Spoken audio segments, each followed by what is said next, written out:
একদম ৭৭ বছর চলছে, তখন ইন্ডিয়ান জার্নালিস্ট অ্যাসোসিয়েশনের ১০০ বছর। আমি মাননীয় শ্যামল মুখার্জি, যিনিও আমাদের খুব প্রবীণ সাংবাদিক, ভালোবাজারে কাজ করেছেন, অভিনন্দিত করুন। কলকাতা প্রেস ক্লাবের সেক্রেটারি টানা ৩ বছর। বলবো আপনারা আজকে এই অ্যানুয়াল জেনারেল মিটিং এ এই সিদ্ধান্ত নিন যে শতাব্দী প্রাচীন প্রতিষ্ঠানকে, শতাব্দী প্রাচীন সাংবাদিকদের সংগঠনকে কিভাবে আমরা উদযাপন করতে পারি। আজকে সাংবাদিকতার ভয়ঙ্কর সংকটের দিন এসে গেছে, সমস্ত দিক দিয়ে আমরা আক্রান্ত। শুধুমাত্র পথে ঘাটে আমাদের উপর আক্রমণ হচ্ছে তাই নয়, সমস্ত রাজনৈতিক দল আমাদের উপর আক্রমণ করছে, পুলিশের আক্রমণ হচ্ছে, সাংবাদিককে খুন করে দেওয়ার মতো ঘটনা রাজ্যের বিভিন্ন দেশের নানা প্রান্তে এই ঘটনা আমরা দেখেছি, সাংবাদিককে খুন করা হচ্ছে। আমি ঘটনাচক্রে প্রেস কাউন্সিল অফ ইন্ডিয়া সদস্য হয়েছি, আপনাদের সবার সহযোগিতা এবং আশীর্বাদে প্রেস ক্লাব কলকাতায় এই প্রথম প্রেস কাউন্সিলে পা রেখেছে এবং সেখানে গিয়ে আমি পরপর মিটিংয়ে প্রত্যক্ষ করছি যে যেসব অভিযোগগুলো আসছে সাংবাদিকদের উপর আক্রমণের বিভিন্ন রাজ্য থেকে, সেগুলো ভয়ঙ্কর। তো আমাদের এখন একত্রিত হয়ে নিজেদেরকে রক্ষা করার সময় এসেছে, এইটার ব্যাপারে আপনাদের ভাবতে হবে। যেমন পাশাপাশি আমি মনে করি এর চেয়ে ভয়ঙ্কর আক্রমণ যেটা নিয়ে আমরা নীরব থাকি, আমরা সাংবাদিকদের উপর আক্রমণ করে যেমন সরব হই, কিন্তু একটা ব্যাপারে আমরা নীরব হয়ে যাচ্ছি যে সাংবাদিকের চাকরির নিরাপত্তা। এক কলমের খোঁচায় একজন সাংবাদিককে বলে দেওয়া হচ্ছে কালকে থেকে আপনার চাকরি নেই। এটা সাংবাদিককে রক্তাক্ত করার চেয়েও বড় ব্যাপার। মুহূর্তে তাকে বলে দেওয়া হচ্ছে আপনাকে কলকাতার বাইরে অমুক জায়গায় ট্রান্সফার করে দেওয়া হলো, মুহূর্তে তার বিটটা কেড়ে নেওয়া হচ্ছে, মুহূর্তে বলে তার বেতনটা অর্ধেক করে দেওয়া হচ্ছে। এই যে সন্ত্রাস চলছে সাংবাদিকদের ওপর, যে তার পেটের অধিকার, কত সাংবাদিক চাকরি হারিয়েছেন আপনি হিসাব করেছেন? যে আমরা যদি এই কয়েক বছরের একটা হিসেব করি যে কত ছেলে, প্রফেসর মেধাবী ছেলে তারা ভালো সাংবাদিকতা করছে, অথবা বহু সাংবাদিক সামান্য বেতনে, তাদের অনন্য প্রতিভা, সামান্য বেতনে তারা চাকরি করছেন। এই যে অত্যাচারটা চলছে আমাদের উপর, সাংবাদিকদের উপর, এটা সহ্য করে মেনে নেওয়া যায় না। আমি জানি না কিভাবে প্রতিকার হবে। আইজে একটা শতবর্ষের প্রতিষ্ঠান, আমরা সেগুলো নিয়ে ভাবতে পারি। আপনাদের একটা সুবিধা আছে, যেটা আমাদের ক্ষেত্রে যে আপনাদের জেলা ভিত্তিক সংগঠন আছে, জেলার সাংবাদিকদের মানে ডিপ্রাইভ, তাদের কথাও ভাবতে হবে কিভাবে কি করা যায়। আপনারা ভাবুন, শতবর্ষটাকে যদি খুব সুন্দরভাবে করে ধরে আবার আইডিয়াকে আমরা নতুন করে উত্তোলন করে তুলে ধরতে পারি, সেটা বোধহয় খুব ভালো হবে। আপনাদের আমি আর সময় নষ্ট করবো না, আমরা সত্যিই আনন্দিত এবং কৃতজ্ঞ আজকের এই আমাদের তুলে দিচ্ছেন মাননীয় শ্রী মনীষ গুপ্ত মহাশয়। তাদের ১০০ বছর কর্মসূচির আয়োজন করেছে। আমি স্যারের ব্যস্ত কর্মসূচি রয়েছে, আমি বেশি সময় নেব না। তো আমি অনুরোধ করছি রাজ্যসভা প্রাক্তন ছাত্র এবং আমাদের পশ্চিমবঙ্গ সরকার। তাহলে আজকে ইন্ডিয়ান জার্নালিস্ট অ্যাসোসিয়েশন, আমি দেখছিলাম আপনাদের ইতিহাস অনেক ১০০ বছরের পুরনো এবং বিগত ২ বছর আমি তো দেখছি খুব বেশি লোকজন দেখি। এবার আমি সত্যি আনন্দিত এবং আমার খুব ভালো লাগছে দেখি যে এত সুন্দরভাবে আপনারা আয়োজন করেছেন, এত সংখ্যা আপনারা এখানে উপস্থিত আছেন। এটা আমাদের উদ্বুদ্ধ করে, আমি আর আপনাদেরকে উদ্বুদ্ধ করবো, আপনারা আমাদের উদ্বুদ্ধ করবেন। কারণ আপনাদের যে ভূমিকা প্রত্যেক স্টেটের আপনাদের লেজিসলেচার আছে, এক্সিকিউটিভ আছে, জুডিশিয়ারি আছে, প্রত্যেক স্টেট চতুর্থ স্তম্ভ যেটা, এটা হচ্ছে প্রেস এবং নিউজ। আমি আপনাদের প্রেসিডেন্ট সফলনাথ কায়াম, জেনারেল সেক্রেটারি শেখর সেনগুপ্ত মহাশয়, সেক্রেটারি দেবাশিস দাস, প্রেস ক্লাবের সেক্রেটারি যুক্ত করে বেরিয়ে গেছেন আমি, এবং আমাদের অনেক সিনিয়র জার্নালিস্ট প্রবণ ভট্টাচার্য মহাশয়, শ্যামল মুখার্জি। গতবার এসেছিলাম তখন অমরবাবুকে দেখা হয়েছিল, দুর্ভাগ্যবশত ওনাকে এবার পেলাম। এখন ইন্ডিয়ান জার্নালিস্ট অ্যাসোসিয়েশন আমাদের স্বাধীনতার সময় থেকে আত্মপ্রকাশ করে 1941 এবং সেই সময় যখন মূল যেটা দেশের সামনে ছিল, দেশের মানুষের সামনে যে নতুন সংবিধান যেটা হবে, সেটা যারা যেটাকে আকার দিচ্ছিলেন যারা, তাদের তখন মানসিকতাটা কি ছিল সেটা বিভিন্ন সময় আমি আজকে 50-60 বছর আগে কথা বলছি। সেই অভিযোগগুলোর সম্মুখীন হওয়া এবং সর্বোপরি মানুষের আশা আকাঙ্ক্ষা কি করে পূরণ করা যায়, কি করে সেভাবে সংবিধানের আকার দেওয়া যায়, সেটাই তাদের তখন মাথার মধ্যে মানসিকতা ছিল। এখন ওই সময়কালে আপনারা সকলে জানেন যে একটা খুব বিখ্যাত স্লোগান ছিল, রুটি কাপড়া মাখা, খুব বিখ্যাত। তখন দেশের রাজনীতি যারা নেতৃত্ব দিয়েছিলেন ব্রিটিশ চলে যাওয়ার পর, তারা ভেবেছিলেন যে রুটি কাপড়া মাখাটা একটা বিরাট স্লোগান, কিন্তু মানুষের যে আসল আশা আকাঙ্ক্ষা সেটা অনেক বেশি ছিল। পরে তারা বলেন বিজলি সড়ক পানি, আমার বিজলি মানে বিদ্যুৎ, সড়ক পানি। তারপরে আবার বললেন যে না, শিক্ষা স্বাস্থ্য কর্মসংস্থান। এইভাবে কিভাবে মানুষ দেশটাকে তাদের চিন্তাধারার মধ্য দিয়ে তারা সেটাকে এগিয়ে নিয়ে গেছে। এবং সেই সময় আপনাদের যারা নিউজ এবং প্রেসিডেন্ট যারা ছিলেন, তারা কিন্তু এটাকে তুলে ধরার চেষ্টা করেছিল যে শুধু রুটি কাপড় মাখানো হবে না, এবং এটা যারা তখন নেতৃত্ব দিয়েছিলেন দেশকে, তারা তাদের নজরে এটা আসে। তারপরে আবার দেখবেন বিভিন্ন সোশ্যাল সেক্টর, আমাদের ইনফ্রাস্ট্রাকচার সেক্টর, এক্সপোর্ট ইম্পোর্ট, এগুলো তখন বাড়ে।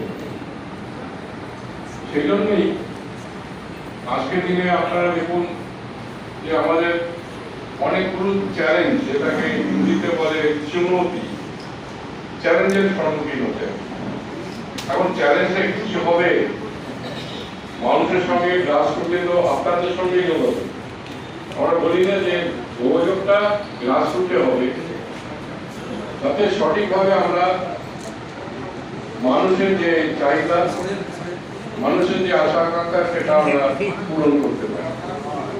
সেই জন্যই এটাই হচ্ছে আসল। এবং ভারতের যে আইডিয়া অফ ইন্ডিয়া, আসলে অনেক কথা বলেন যে আইডিয়া অফ ইন্ডিয়ার আইডিয়াটা কি, হোয়াট ইজ ইন্ডিয়া। ইন্ডিয়ার আইডিয়াটা অনেকে অনেক রকমভাবে বিশ্লেষণ করেছে। ইন্ডিয়ার মূল শক্তি হচ্ছে ইন্ডিয়ার ইতিহাস, দর্শন, আরেকটা হচ্ছে আত্মিকতা এবং নৈতিক শক্তি। পিয়ালি আচার্যকে অনুরোধ করবো, পিয়ালি আচার্যকে অনুরোধ করছি। ধন্যবাদ স্যার। এই মানুষ সজ্জার ভূমিকাকে আমাদের সারা তুলে দেওয়ার জন্য আগে সাপ্তাহিক ছিল, করোনার সময় পাখি হয়ে গেছে, তারপরে এখন পাখিই চলছে। কিন্তু যারা আপনারা যারা বড় সংবাদপত্রের সঙ্গে যুক্ত আছেন, ডেইলি সংবাদপত্রের সঙ্গে যুক্ত আছেন, তাদের কাজটা কত কঠিন, কত বিপদ সংকুল, কত জীবনের ঝুঁকি নিতে হয় এই কাজের জন্যে, সেটা আমরা যারা রাজনীতিতে আছি তারা আমরা বিশেষভাবে উপলব্ধি করতে পারি। উল্টো দিক থেকে আমরা দেখতে পাই যে আপনাদের সংবাদ সংগ্রহের জন্যে সকাল 10টা থেকে বসে আছেন, সন্ধ্যে 7টার সময় সেই সংবাদটা পেয়ে, কিন্তু বসে থাকতে হচ্ছে এই দীর্ঘক্ষণ ধরে কখন সংবাদটা পাওয়া যাবে।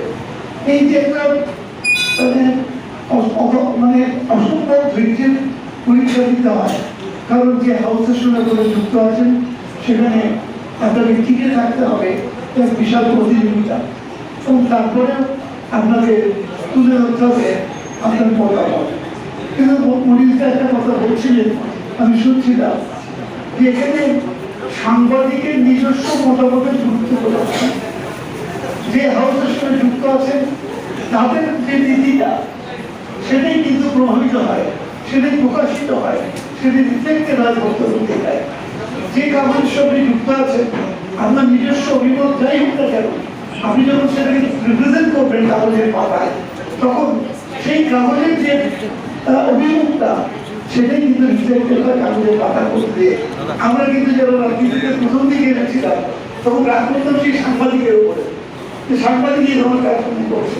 তারপর নয়, পরবর্তীকালে সেটা আমাদের বুঝতে অসুবিধা হয়নি যে সাংবাদিকরা বেসিক্যালি নিরপেক্ষ হয়। যারা রাজনীতি করে এসছেন অনেকে তাদের কথা ভাবছিলাম, কিন্তু সাধারণভাবে তারা নিরপেক্ষ হয়। কিন্তু যখন তারা প্রকাশ করে সেটা, তখন তারপরে ইনফ্লুয়েন্স থাকে সেই পত্রিকার যিনি মালিক তার যে মনোভাব, তার কিছুটা প্রভাব। আমরা চাই যেটা সেটা হচ্ছে যে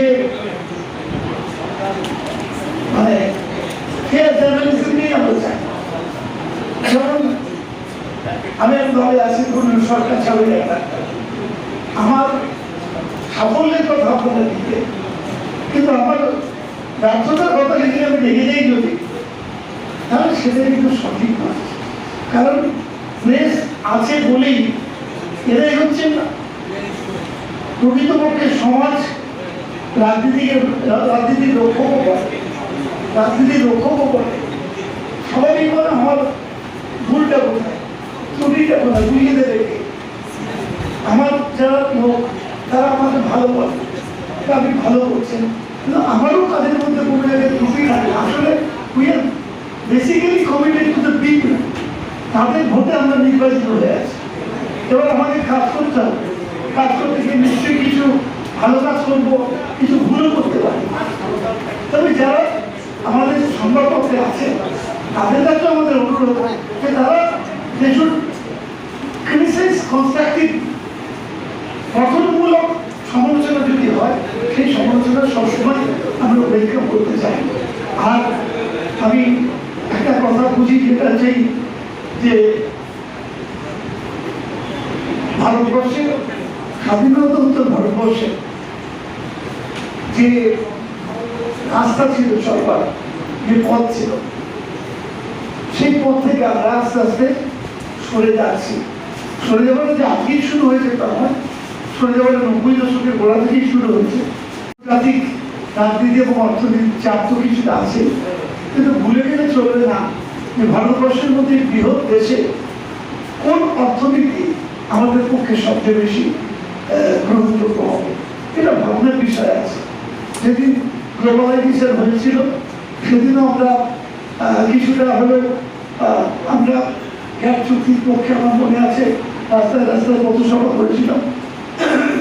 পরবর্তীকালে এটাকে অনেকটা আমরা নিয়ম নিয়েছিলাম, কিন্তু কোন এক্সটেন্ট পর্যন্ত সেটা আমাদের দেশে প্রয়োগ করা যাবে, কতদূর পর্যন্ত যাওয়া যাবে, কতটা গেলে আমরা ভারতবর্ষের এই বৃহৎ জনসংখ্যার মানুষকে নিয়ে এগিয়ে চলতে পারবো, সেটা নিয়ে আমাদের ভাবা দরকার আছে। আমরা যে সমস্ত সোশ্যাল সিকিউরিটি নেটওয়ার্কের জন্য মানুষকে অনেক প্রকল্প দিই, আমি যেন ভুলে না যাই পৃথিবীর ক্যাপিটালিস্ট দেশে, কিন্তু আমাদের থেকেও শক্তিশালী সোশ্যাল নেটওয়ার্ক আছে, সামাজিক দায়বদ্ধতা সরকারের আছে, বহু জায়গায় আছে, ইংল্যান্ডে আছে, আমেরিকায় আছে, সর্বত্রই আছে, ক্যাপিটালিস্ট দেশও আছে। কিন্তু আমাদের মতো দেশ বিচার করতে হবে জনসংখ্যার ভিত্তিতে। জমির তুলনায় ভারতবর্ষের যে জনসংখ্যা, সেই জনসংখ্যার ভিত্তিতে আমাদের দেশের অর্থনীতি কোন দিকে যাবে, সেটা ক্যাপিটালিস্ট ইকোনমি নাকি যে ইকোনমিতে আমরা বিশ্বাস করেছিলাম একদিন যে ক্যাপিটাল গ্রোথ এবং পাবলিক ক্যাপিটাল গ্রোথ দুটো একসঙ্গে ঘটবে, তার মধ্যে একটা সুষম প্রতিযোগিতা আসবে এবং সেই সুষম প্রতিযোগিতার মধ্যে দিয়ে দেশের মানুষের আরো বেশি আর্থিক উন্নতি হবে, তার বনিয়ার আরো বেশি ভিড় হবে।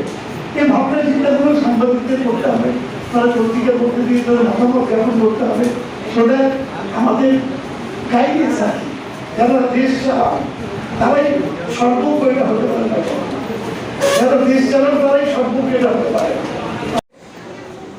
এই তিনটে শব্দ আছে: সংবাদ, সংবাদপত্র আর সাংবাদিক। আর লুকিয়ে লুকিয়ে মাথার উপরে বসে আছেন যারা সেই পত্রিকার মালিক। ভারতবর্ষে গণতন্ত্র কথাটা খুব সুন্দর, ইম্পেরিয়াল কলোনিয়াল ক্যারেক্টারের গণতন্ত্রও আমরা জানি, স্বাধীন ভারতের গণতন্ত্রও আমরা জানি। ভারতবর্ষের সংবিধান তিনটি স্তম্ভ, একটি লেজিসলেটিভ উইং যারা বিধায়ক, পঞ্চায়েত, পৌরসভা, সাংসদ, রাজ্য মন্ত্রিসভা, কেন্দ্রীয় মন্ত্রিসভা, পঞ্চায়েতের প্রধান, পঞ্চায়েত সমিতি, জেলা পরিষদ।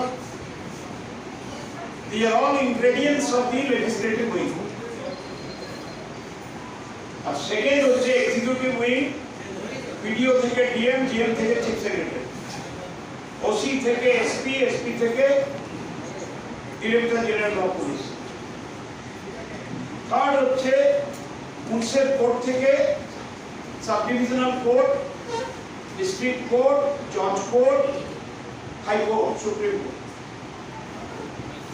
তার মধ্যে আমাদের ভারতবর্ষে তিনটে চার্টার কোর্ট আছে যারা স্পেশাল কিছু অধিকার এবং ক্ষমতা এনজয় করে, ক্যালকাটা, ম্যাড্রাস, মুম্বাই।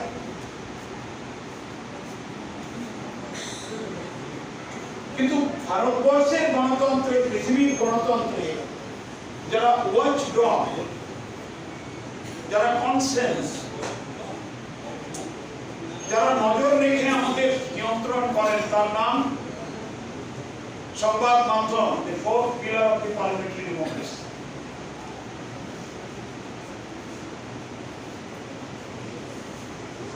স্বাধীনতার আগে ভারতবর্ষের প্রেক্ষাপটকে যদি বেছে নিই, সংবাদ মাধ্যমের ভূমিকা কি ছিল, স্বাধীনতার পর কত সংবাদপত্র, টোটাল ভারতবর্ষের সংবাদপত্রের সংখ্যা 42,000 থেকে।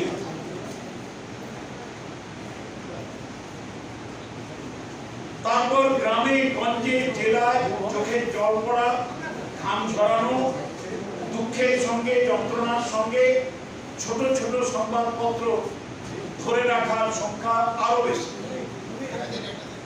নিরেট সংবাদগুলো আমরা পাই। সংস্কৃতি, চেতনা, মূল্যবোধ, স্বাধীনতা এবং প্রতিবাদের প্রথম মঞ্চ হয় স্বাধীনতার আগে থেকে। তবে এখানকার সংবাদ মাধ্যমগুলিরও ভূমিকা ছিল কেন্দ্রে। আমার মনে পড়ে 1988 সালে পঞ্চায়েত নির্বাচনের পর মেদিনীপুরের একটি যুবককে মিথ্যে চুরির অপরাধে হাসপাতালে ভর্তি করে রাখা হয়েছে। কোনো বড় সংবাদ মাধ্যম সেই খবর পায়নি।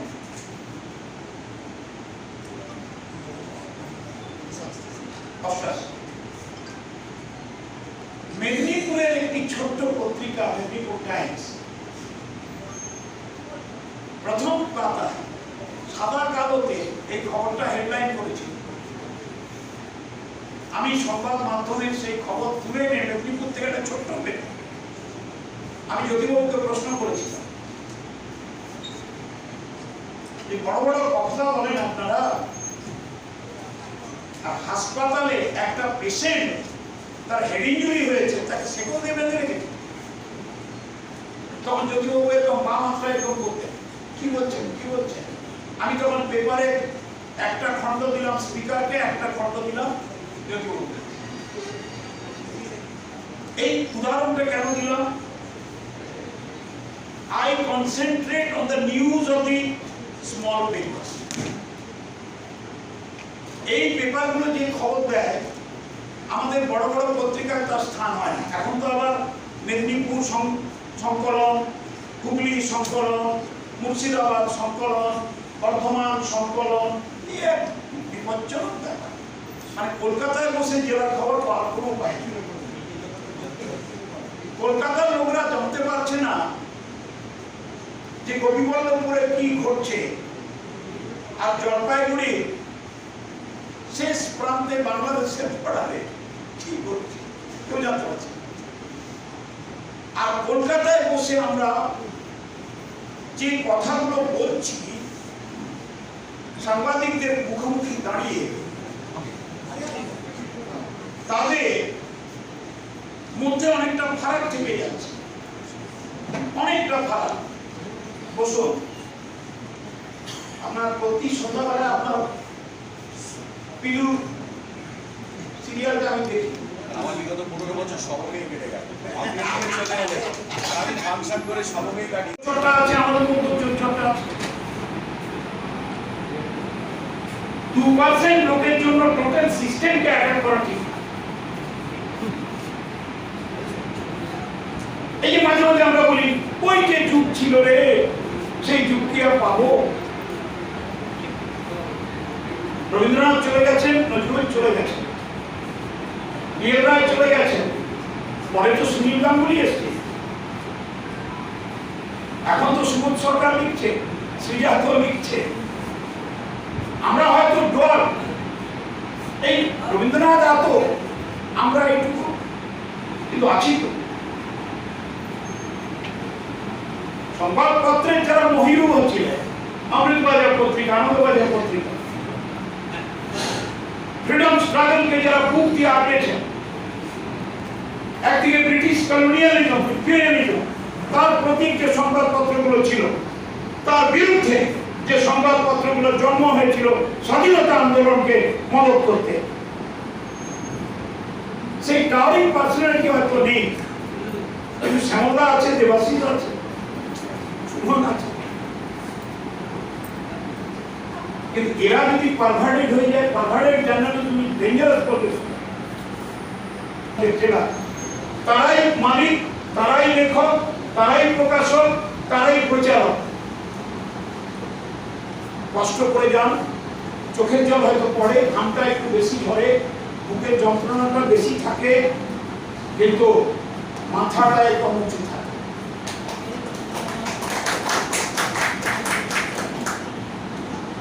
আমি অনেকদিন হলো পাবলিক লাইফে আছি,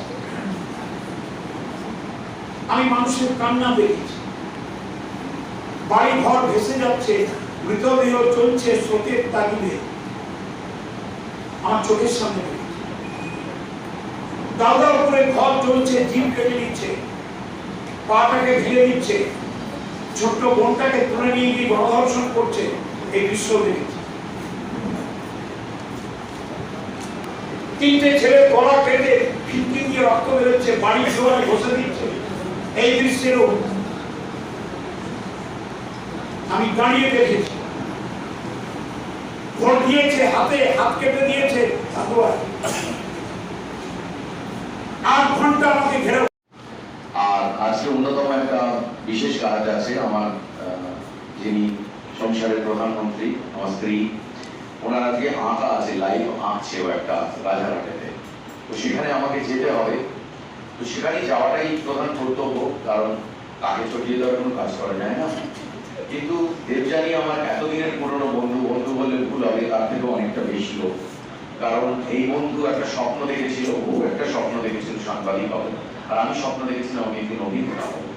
তো তাতে ওর অনেক সাহায্য আছে, কখনো ছবি তুলে দেওয়া, কখনো টেপ রেকর্ডার দেওয়া, বা কখনো পয়সা দেওয়া, খেতে দেওয়া।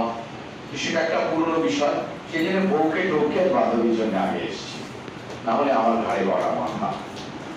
আর এখানে আসার পর ভালো লাগার কোনো কারণ নেই, কারণ আজকে রবিবার, খুব পরিশ্রম যাচ্ছে এখন, মানে আস্তে আস্তে মানে যত দিন যাচ্ছে অভিনয়টা আরো কঠিন হয়ে যাচ্ছে, তো জীবনে অসম্ভব হয়ে যাচ্ছে। মানে রাত্রিরে ফাংশন আছে মেদিনীপুরে চন্দ্রকুমার, যিনি এখানে তখন বলে গেলেন কলকাতার বাইরে ছেড়ে কত বছর আগে এসেছিল, কত স্বপ্ন নিয়ে, এবং সাকসেসফুল হয়েছে।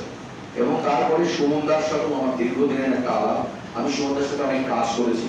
আমরা সুমনদা একবার আমাকে ত্রিপুরাতে নিয়ে গেছিল, মানে স্টেট গেস্ট হয়ে, খুবই সম্মানীয় সে বিষয় ছিল।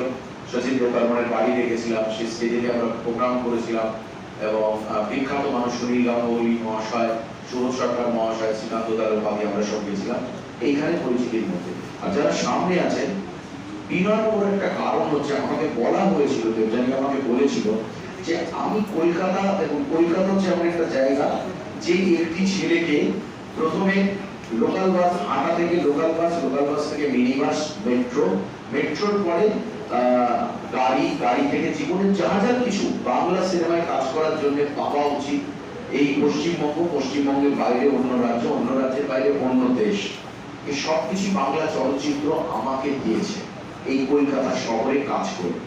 কিন্তু যেহেতু আমি একটু কলকাতার বাইরের ছেলে, আমার জন্ম বর্ধমানের হলেও আমি বসিরহাটেতে আরবিলিয়া গ্রামে বড় হয়েছি, বাদুড়িয়া থানার অন্তর্গত। সেখানে আমার জীবনের 18টা বছর কেটেছে। যে 18টা বছর আমি কাদা থেকে আস্তে আস্তে একটা মানে হাতের শেপে এসেছি। আমার বাবা যেরকম ভাবে, আমার মা এবং আমার প্রকৃতি, আমার দেশ, আমার শিক্ষক, এরা আমাকে একটা শেপে এনে দিয়েছে। তো সেই কারণে এখানে যারা অনেকেই আছেন আমি জানি, অনেকেই অধিকাংশ কলকাতার বাইরে। কলকাতাকে নিয়ে না আসলে আমাদের জায়গাটা চিনতেও অনেকটা সময় চলে যায়। আপনি যদি দুম করে একটা বাইরের ছেলেকে এসে বলে ডাউডাল স্ট্রিটে তুমি চলে যাও, ওখানে ওটা পাওয়া যাচ্ছে, সে কিন্তু ভাববে 10 বার। আর গুগলে তো সেটা অনেকটা সহজ হয়েছে, কিন্তু একটা সময় তো ছিল না।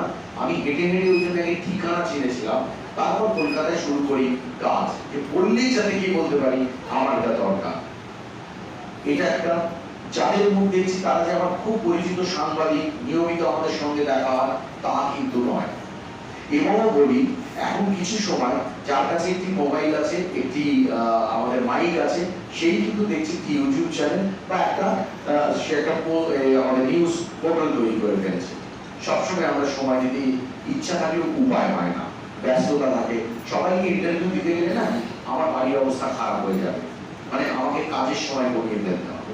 কিন্তু আমরা বলছি, আমরা যদি এটা সেকেন্ড চয়েসে চলে আসি, এই যে এত সুন্দর, এই যে একটি নিউজ আপনাদের প্রায়শই দেখায়, আমি এটা নিয়ে খুব ফলো করি ফেসবুকেতে, যে আমাদের আরামবাগের একটা নিউজ না, ওরা কিন্তু খুব দেখি। এমনি এটা নিয়ে রাজনৈতিক নিউজ দেখি না, উনি যেটা বললেন হয়তো, কিন্তু আমাকে নতুন করে কিছু দেয় না, আঘাত লাগে। রক্ত নিয়ে কাজ করা আমার কাজ নয়। আমার কাজ মানুষকে আনন্দ দেওয়া, আশা। ছেলেদের প্রবলেম হয় নিউজ চালালে বাইরে, তবু তো চোখ কান খোলা রাখতে হবে। তাই বলছিলাম, যারা যেখানে পাচ্ছেন না, যেরকম ভাবে জীবনটা কাটাচ্ছে, যে স্বপ্ন নিয়ে আমরা শুরু করেছিলাম, আমি মাঝে একটা আমার মতো অসুখ হয়েছিল জানেন। এই ডিরেক্টরগুলোর কাছে কাজ করার জন্য বাংলায় সিনেমা জয়েন করেছিলি, সিরিয়াল করেছিলি, অভিনয় করেছিলি, কিন্তু অভিনয় করতে চেয়েছিলি, মানুষের কাছে পরিচিতি পাই তাই করেছিলি, তাই নয় কি? তারপর সময় অনেক কিছু দিয়েছে আমাকে। তাই বলবো, যারা যেখানে কলকাতার বাইরে, যে নিউজে যে ফট করে একটা নিউজের কাগজ আপনি দিলেন, আমি ফট করে পড়লাম সেখানে যে একটি রাইস মিলের জলের থেকে দুর্গন্ধ ছড়াচ্ছে। এই খবরগুলো খুব দরকার। আর আমরা প্রত্যেকেই যদি জেলা স্তরে, মহকুমা স্তরে এবং যে কোনো স্তরে, মিউনিসিপ্যালিটি স্তরে যদি সক্রিয় হয়ে উঠি, আমার মনে হয় মানে তখন আমাদের কলকাতা শহরে যারা খুব দাপিয়ে বেড়ানো সাংবাদিক গুণ, তাদেরও কিন্তু ভাবতে হবে, আমাদের নতুন কিছু ভাবতে হবে। আর আমরা সবাই কিন্তু খুব একটা যে কলকাতা কি ভাবছি আমরা তাই ভাবছি তা নয়। এখন সব জায়গায় ছেলে মেয়েরা আসছে, সব জায়গায় রিয়েলিটি শো হচ্ছে। তাই আমি বলছি, সাংবাদিকতা এবার শহর তলি ছাড়িয়ে একটা মাঠে গিয়ে দাঁড়াক, আর একটা নতুন মানুষের গল্প করি যাকে আমি চিনি না। ধন্যবাদ।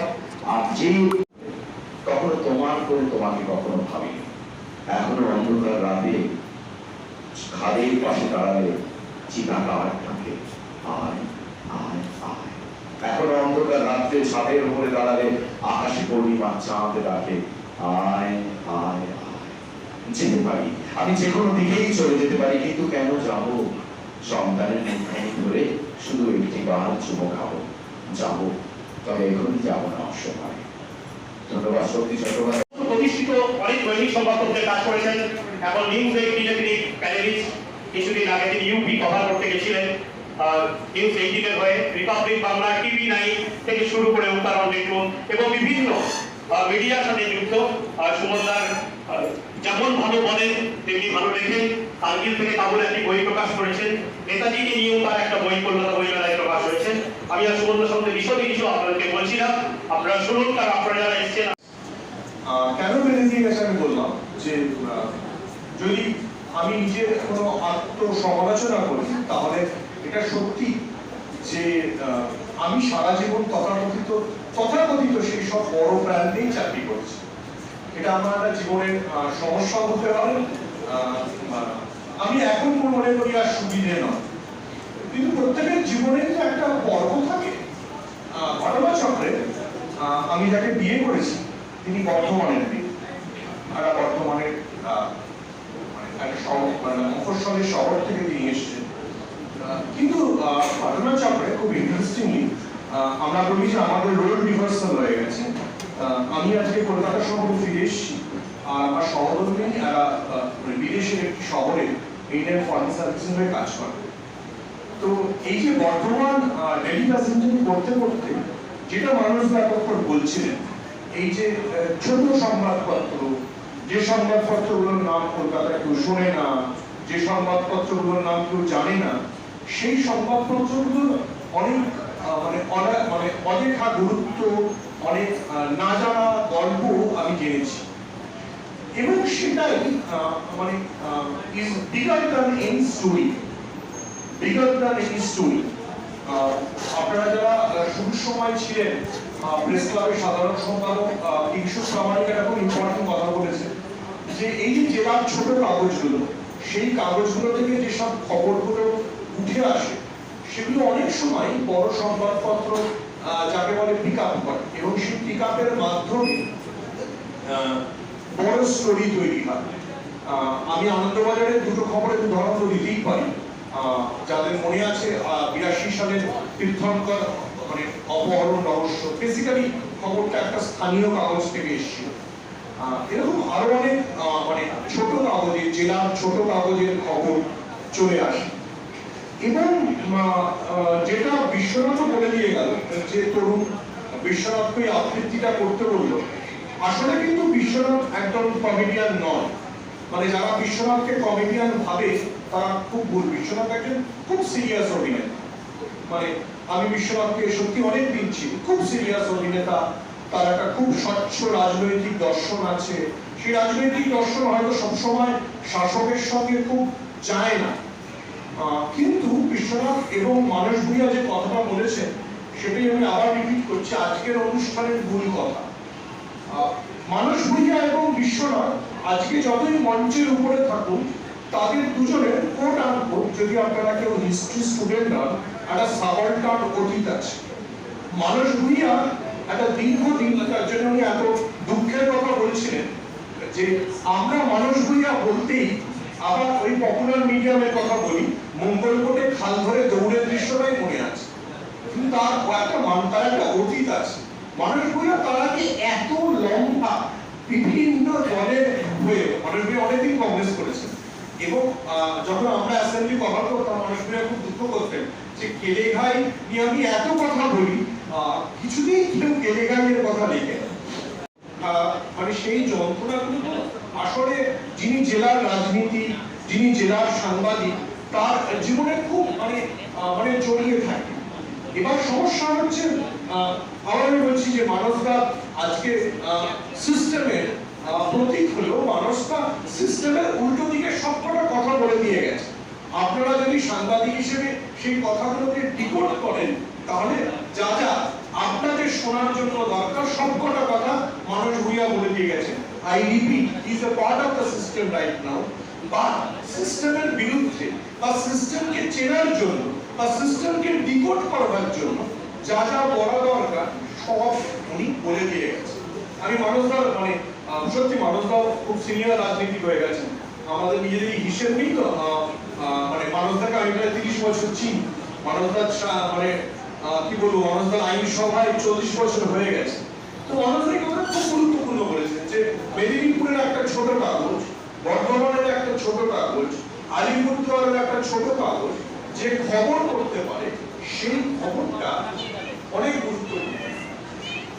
এবং আপনারা যারা এই যেহেতু বললাম যে আমার একটা বর্ধমানের সাথে সাম্প্রতিককালে সম্পর্ক আছে, সেহেতু আপনি দেখবেন যে যারা এই মঞ্চের উপরে থাকেন, তারা তাদের প্রত্যেকের কিন্তু একটা ওই জেলা থেকে আসার এবং লড়াইয়ের গল্প আছে। সেটা বিশ্বনাথ বসু হোক আর মানসদার জেলার Anirban Bhattacharya, sorry for my language, Anirban Bhattacharya বা মানস ভূঁইয়াকে হয়তো কুম্বা শব্দটা শুনতে হয়, কিন্তু তারপরে কলকাতায় এসে নিজেকে প্রতিষ্ঠিত করতে হয়। এই যে গোটা লড়াইটা, এই যে আপনাদের জার্নিটা, মেদিনীপুর হোক, বর্ধমান হোক, আরামবাগ হোক, এবং বিশ্বনাথ দেখুন কত সতর্ক কিন্তু কত ইন্টেলিজেন্ট আরামবাগ টেলিভিশনের নামটা বলেছে, অন্য কোনো টেলিভিশনের নাম বলেনি। ঠিক আছে, আমি বললাম না যে আপনি কিভাবে প্রতিটা স্টোরিকে ডিকোড করবেন, আমি কিন্তু ওভাবেই ডিকোড করব। বিশ্বনাথ অন্য কোনো চ্যানেলের কথা বলেনি, বিশ্বনাথ আরামবাগ টেলিভিশনের কথা বলেছে। প্রতিষ্ঠানের বিরুদ্ধে দাঁড়িয়ে প্রতিষ্ঠানের সপক্ষে কথা বলা বিশ্বনাথ দেখিয়ে দিয়ে গেছে। আমি ইচ্ছে করেই বললাম, কিন্তু প্রতিষ্ঠানের বিরুদ্ধে দাঁড়িয়ে প্রতিষ্ঠানের সপক্ষে কথা বলা। তো it's a very interesting time. It's an interesting time because small is beautiful and big is idiot. I do not want to extend. This is the north of the new journalism, new politics. একটা হঠাৎ করে উঠে আসা অরবিন্দ কেজরিওয়ালের দল can challenge the big Goliath and really upstage the new political dimension. এইটা মাথায় রেখে আবার বলছি, মানব দাসকে মন্ত্রী, গুরুত্বপূর্ণ মন্ত্রী, সরকারের পার, তাও আপনাদের যা যা বলার সবকিছু বলে দিয়ে গেছে। বিশ্বনাথ বসু টেলিভিশনে খুব হাসির মুখ, কিন্তু হাসির লোকটা আরামবাগ টেলিভিশন দেয়। এইটা আমার কাছে খুব গুরুত্বপূর্ণ। ভালো থাকবেন আপনারা সবাই। প্রতিবাদ গত 2 দশকে খুব কম হয়েছে। সেই মানহানি ভিড়ের সময় আমি দেখেছিলাম সাংবাদিকরা হাতে হাত রেখে পথে নেমেছিলেন, বর্ধমানে নেমেছিলেন। এত বড় প্রতিবাদ হয়নি। আমরা স্ট্রিট কর্নার করেছি, মিছিল করেছি, ডেমনস্ট্রেট করেছি, ডিএমকে ঘেরাও করেছি, এসপিকে কাজ করতে দিয়েছি, ডিএমকে বয়কট করেছি। কলকাতা প্রেস ক্লাব সহ সমস্ত সংবাদ মাধ্যমের কাছে আমি তখন বর্ধমান জেলা প্রেস ক্লাবের সম্পাদক ছিলাম। সম্পাদক হিসেবে বারবার আবেদন করার পরেও সম্ভবত 7ম দিনে একটি দায় সারা একটি বিবৃতি অনলাইনার দেওয়া হয়েছিল কলকাতা সংবাদ মাধ্যমের পক্ষ থেকে, কলকাতা প্রেস ক্লাবের পক্ষ থেকে। এটা কিন্তু আমাদের সমাজের বর্তমানে যারা সাংবাদিক আছেন তাদের মধ্যে এটা কিন্তু এই ঘটনাটার দাগ কেটে রয়েছে। কারণ আমরা কিন্তু অতীতে যখন কলকাতার ডাক এসেছে, আমরা আমাদের প্রতিনিধিত্বমূলক হলেও আমরা কিন্তু এসেছি এবং এখানকার প্রতিবাদে অংশগ্রহণ নিয়ে আনার চেষ্টা করেছি। আরেকটা ঘটনা ঘটেছিল, এখানে জয়প্রকাশ আছে আমাদের বর্তমানের ছেলে, ও সহ আরো 4 জন সাংবাদিকের পায়ের উপর থেকে পুলিশ গাড়ি চালিয়ে দিয়েছিল, তাতে হাসপাতালে ভর্তি করতে হয়েছিল। সেই ঘটনার তীব্র প্রতিবাদ হয়েছিল। তখনও আমরা কলকাতার কোনো সাহায্য সহযোগিতা পাই। এটা একটা কমন চিত্র হয়ে দাঁড়িয়েছে। অথচ অনেকেই বলেছেন, সুমনদা বলেছেন, জেলার সংবাদ মাধ্যমের অনেক ঘটনাই আমরা এক্সপ্লোর করেছি। আমি খুব দায়িত্ব নিয়ে বলছি, গত 2 দশকের মধ্যে আমার সাংবাদিক জীবনে সবচেয়ে কভার করা সবচেয়ে বড় ঘটনার অন্যতম হচ্ছে খাগড়াগড়।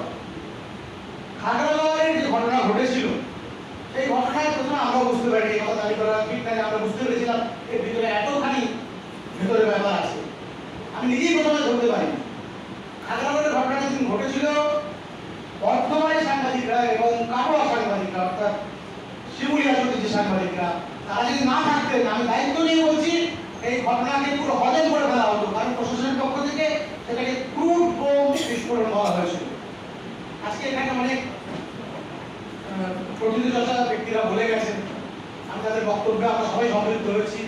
শুধু মাননীয় মন্ত্রী মানুষ বিরাট একটি বক্তব্যে আমার খটকা লেগেছে। উনি অনেকগুলো খারাপ ঘটনা তুলে ধরে অতীতের, সম্প্রতিকালে একটি ঘটনাকে খুব ছোট্ট ঘটনা বলেছেন। এটা কিন্তু আমাদের মনে হয়েছে এই ঘটনাটাও কিন্তু ছোট্ট ঘটনা নয়। সংবাদ মাধ্যম যথারীতি তার দায়িত্ব পালন করছে এবং সেজন্য আমরা গর্বিত। এবং সেটাও কিন্তু সেই জেলাতেই, জেলা সাংবাদিকরাই সেখানে গর্বের সঙ্গে যে ভূমিকা সেটা পালন করছে, সেজন্য আমরা গর্বিত। আরেকটা জিনিস আমরা লক্ষ্য করে দেখেছি যে জেলা স্তরে আমরা যারা কাজ করি, বিভিন্ন ধরনের কৌশলের মধ্য দিয়ে কোম্পানিগুলো, এই কথাটা আমি আজকে নতুন বলছি না, 2010 সালে তারকদার আমি এখানে এসেছিলাম বর্ধমান জেলা প্রেস ক্লাবের প্রতিনিধি হিসেবে। তখন আমরা একটা কথা তুলেছিলাম, সেটা কোনো পরিবর্তন হয়নি। মহানগর কলকাতার কোনো বেরিয়ার নেই এই ভুবন গ্রামে, আমি মনে করি না। কিন্তু পার্থক্যটা ভাড়াটা রয়ে গেছে। জেলায় যারা কাজ করেন, বিশেষত তাদের সংখ্যাটা কিন্তু কম নয়। তারা কি পরিস্থিতিতে কাজ করেন, কি অধিকার তাদের মধ্যে রয়েছে, সেটা কি কখনো খোঁজ করার চেষ্টা করেছেন মহানগরের বন্ধুরা? আমার মনে হয় তারা অনেকে জানেন, কিন্তু এটাকে আসলে ওভারলুক করে যাওয়া হয়।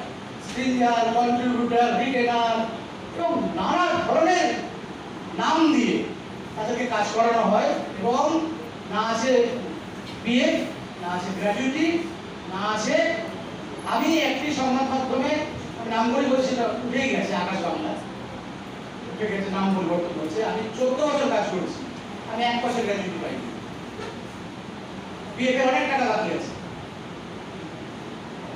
এবার যেটা উঠে গেছে সেটা বলতে পারছি, কারণ আমার তো ভয় আছে, আমাদের চাকরি করতে হয়।